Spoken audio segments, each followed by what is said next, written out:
What's going on, Space Monkeys? Welcome to Political Fight Club. I'm Robert Durden. We're going to be reading Dreamland again today by Sam Quinones. I believe this is chapter 26. We're going to start on page 140. The Man at Home. Jalisco, Nayarit.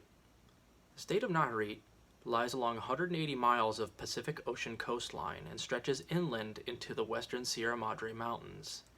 In the centralized politics of Mexico, Nayarit was an afterthought. Following Mexican independence, the small territory remained part of the state of Jalisco for a century.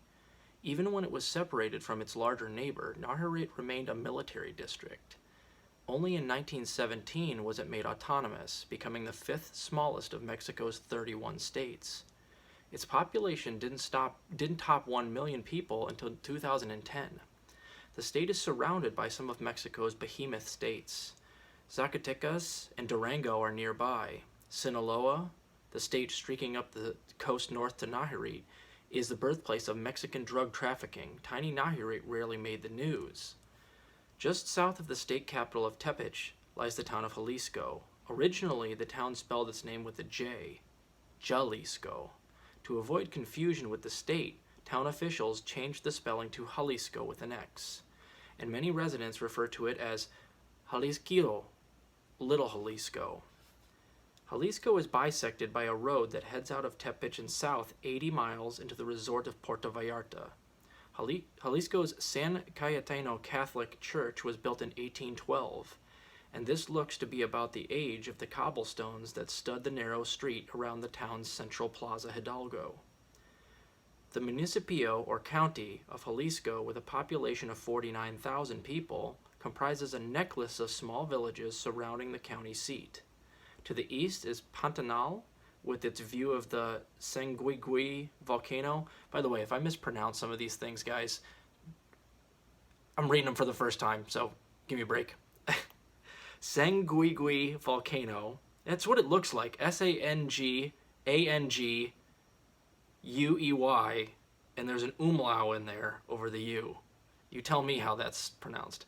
Sanguigui volcano, and where authorities place Tepic's airport. To the south, along the Puerto Vallarta highway, is hilly Testarazo, followed by Emiliano Zapata, where a bust of Mexican revolutionary marks the entrance to the town.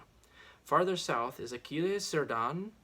There are other villages, La Curva, El Malinal, Adolfo Lopez Mateos, El Carrizal. The man arrived here for the first time in August 93 and found a humble place looking like so many other Mexican small towns. Jalisco's plaza held a basketball court and bandstand and was surrounded by a market, a small city hall, and a few clothing stores and an ice cream shop.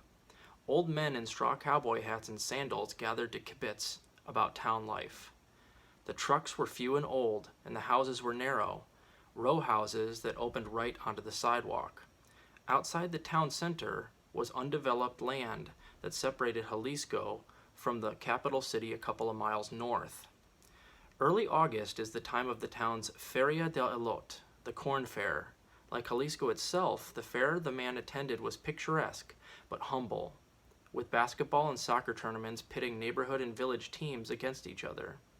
There were modest carnival rides, cotton candy, a horse parade, and every night bands for hire by song played in the plaza. That year, he and the Nayarit and the others who were dealing heroin in the United States sponsored soccer teams in the fair's tournament for the first time. The man sponsored the team from La Talega, a neighborhood in Jalisco's south end, buying them uniforms and balls, then betting with the Nayarit and other dealers on who would win.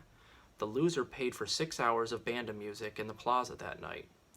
Once only legitimate businessmen, large landowners often, spent heavily at the fiesta, but as the new heroin traffickers grew in numbers and in confidence, they never missed a feria and the chance to relax and spend money ostentatiously.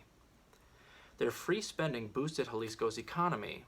People watched who was spending a lot, with an arch of an eyebrow at a new truck or recently purchased house, or the guy who was suddenly paying the banda in the plaza. The fair became kind of a convention for tar heroin traffickers in the United States. At parties around town, they would show off, talk about how well they were doing, share tips on avoiding cops, or complain about the arrest of a trusted driver. The man never missed a Feria de Olot after that. In 1996, he bought a half-built house from a woman whose bank robber husband was doing 50 years in prison in Sinaloa. He added on to it with grass in the front yard, resembling houses in California. He added a bar, a music room, wide hallways, and 2 bathrooms. He met a woman and they shacked up. Every year, after the fair was over, the man returned to the United States. In Reno, he hung out in the sports betting room of the Cal Neva Casino, where he sated his other addiction, gambling on NFL games. There he met a card dealer, a large husky black man named Daniel. Daniel and his wife were longtime heroin users from Columbus, Ohio. Daniel, it turned out, loved black tar heroin. It was a revelation. Back east, there was nothing like it. In Columbus, any heroin they could get was weak powder, stepped on to the point where it qualified as bunk. An addict had to spend $100 or more daily just to get not to get dope sick. Daniel took the man aside one day at Cal Neva. "You should take this out to Columbus, man," he said. "You'd become a millionaire. There ain't nothing like this out there. I got an uncle I could hook you up with." He thanked Daniel. "I didn't even think of Columbus until he put that bug in my ear," he told me many years later.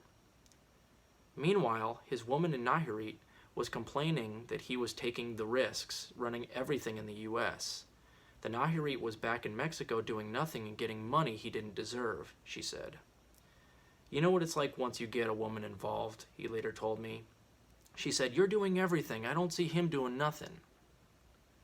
He had to admit that keeping track of businesses in Portland, Reno, Salt Lake, Hawaii, and Denver was distracting. The small details of retailing drove him nuts, keeping the kids working hard and not straying into partying, replacing a seized car in Denver or a driver arrested in Portland. When 2 drivers in Hawaii killed their cell bosses, the man claimed the bodies at request of the family and sent them back to Mexico. He wanted a break. His friend pleaded with him. "You're breaking up when we're going strong?" the Nayarit told him. "We're doing good." "It's time I got out on my own." It was 1997. The man was fully integrated into Jalisco, thinking of the town as home now. He owned property there. He had a woman, livestock, and respect. In the plaza, parents whose sons he had hired came up to him and shook his hand. One even gave him a pig, another a cow. He now had the contacts to bring in his own supply up north. The man contacted Daniel, that car dealer in Reno, who produced a telephone number for his uncle, Chucky, in Columbus. "Call him," Daniel said. "He'll help hook you up with everyone you need." The man returned to Jalisco. He bought a house near the beach in San Blas, Nayarit's main tourist town. He relaxed for 6 months, but no money was coming in and his woman was spending a lot. So, after 6 months of kicking back, he returned to the United States in 1998, thinking it was now time to expand east.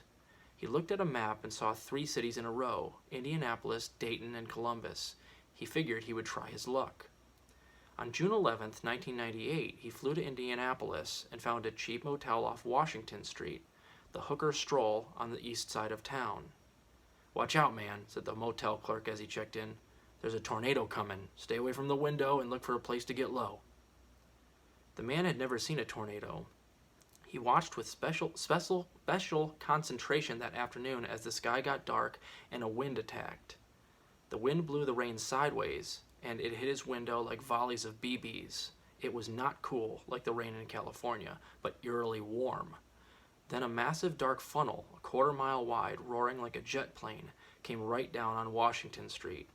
He watched it rip roofing off of a Pizza Hut and shred a daycare center. A man parked his car and scurried his family indoors. A moment later, the car was gone. They found it 3 blocks away. The tornado was one of 8 that tore through central Indiana that evening. No one died. Still, it was an unsettling introduction, and the man never felt right in Indianapolis after that. The next day, he bought a used car, a brown Cadillac Cimarron, a model so poorly conceived and designed that many marked it as a seminal event in the decline of Detroit. But it didn't stand out and cost only $2,000. Camping out in front of the town's methadone clinic, he gave away samples of his dope and soon had a client list of desperate junkies avid for the black tar they'd never seen before. Then one day, cops stopped him after seeing a couple exiting his Cimarron near the clinic. "We got reports you've been dealing heroin." "Check the car," he replied. "I got no drugs. I was just dropping them off." He nodded in the people's direction, "'cause they needed a ride." So we moved on to Dayton with a kid he brought in from his Reno store. They hooked up with a dealer, a black guy retired from Delphi, the GM automotive company, who seemed to know every addict in town. Sure enough, no one in Ohio had seen this kind of dope. But he never forgot Daniel's message and the promise of Columbus. One sunny summer day, after they had been in Dayton a couple of weeks, he left the kid with the Delphi retiree and he drove to Columbus. He found a motel off Highway 70 west of town and called Daniel's uncle, Chucky. They met at the town's methadone clinic off Bryden Road the next morning. The clinic was a hive of illegal dope trading. Almost anything a user wanted was for sale. He gave Chucky a few free samples and his beeper number. That afternoon, Chucky called. "That's some killer stuff you got," he said. "I got a whole bunch of people that'll want some of that." The man drove back to Dayton and pulled up stakes. "We were selling a lot," he told me. "But the thing I didn't like in Dayton was we were dealing with a lot of blacks. I don't deal well with blacks if I don't have to. The long run, they'll rip you off. They'll hurt your kids. They'll pistol whip you." Columbus had more white people, it appeared, and a large community of Mexicans in which to mingle. He pointed the Cimarron east, again, to the vast expanses of central Ohio and the state capital, surrounded by large white suburbs and highways, close to 4 states and the put-upon region of Appalachia, where up to that point, no one had seen much heroin. All right, guys, we'll do the next chapter. It's called What's OxyContin, starting on page 145 in a couple of days, or maybe even later today if I find time. Keep fighting that good fight out there. Hope you're enjoying the book.